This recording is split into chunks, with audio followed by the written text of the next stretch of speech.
Former Grand Funk lead singer and guitarist Mark Farner remembers an old friend, Jimi Hendrix. I'm John Bowden from Rock History Music. This is part 5 of 12 of our conversation with two of the lead voices of Grand Funk Railroad. Don Brewer, who is currently in the band and running the band, still singing, still the drummer, and former lead singer, lead guitarist, and piano player, Mark Farner, who left in the 90s and seems to want to come back. In the last few years, as we've lost a lot of rockers, one of my favorite questions is always to ask these guys that we grew up with, okay, who did you hang out with when you were popular? Did you ever get starstruck? Was there ever someone you met that you went, oh my God, in spite of the fact that at the time, a lot of these rockers that I'm talking to were huge, but they were still human. They still got starstruck. I asked Mark Farner about that. One time when we got off stage at Fillmore East, Terry and I walked ahead of the band for the very first time in life. He never walked in front of the band. But we were going back to the dressing room. He walked in front of me. He opens the dressing room door for me, which never happened prior to that. As I'm thinking, I turn the corner and I enter into the dressing room. Here's Jimi Hendrix standing there with his hat on and his grin on his face, you know. I went, oh my, you know what I said, dude? You're a great guitar player. Can you think of anything? I mean, that's all I could come up with.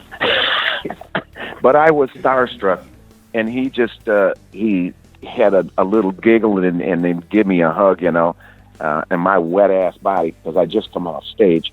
But, and from that point on, we were good friends. We got to know each other at several other gigs, and the last time that we were together, personally together, was Randall's Island. That was a bad trip to Randall's Island for both of us, but maybe that's a story for another time.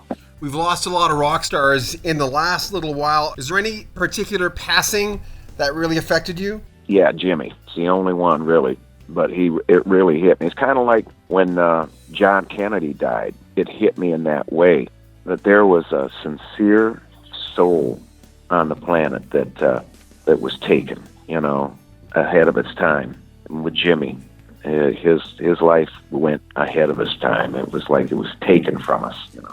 A few weeks before talking to Mark Farner, I talked to Don Brewer. As I mentioned, he's still in Grand Funk Railroad. He's kind of running the show now with Mel Shocker, but all the other members are just kind of hired hands who came in. And a lot of folks want Mark Farner back in the band. Again, we don't know if that'll ever happen. But like I asked Mark Farner, I asked Don Brewer, who did you hang out with when you guys were big in the 70s? Did you have any rock and roll friends from other bands? We really didn't rub, elbows with a lot of the, quote unquote big stars, So it really didn't have a huge, a bunch of people. Peter Frampton was one of the guys that we would hang out with. Humble Pie did a tour with us in Europe in the early 70s, and we were pretty good friends with Peter, off and on, and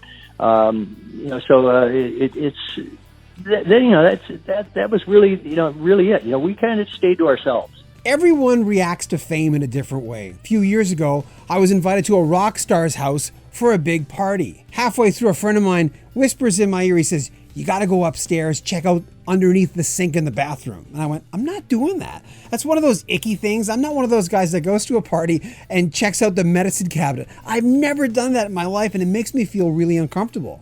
So finally, at the end of the night, after a few scotches, I went up and I looked underneath the sink.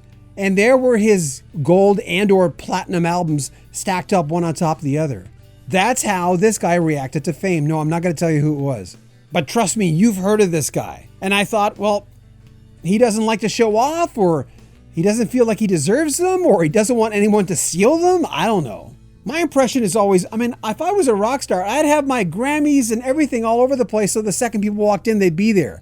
But there you go. Not everyone reacts to fame in the same way. I asked Mark Farner of Grand Funk if he still has all his gold and platinum albums. Yes, I do. I auctioned one of them for Mother Waddles in Detroit because she needed some money. So I took one off the wall and sent it down the road with somebody.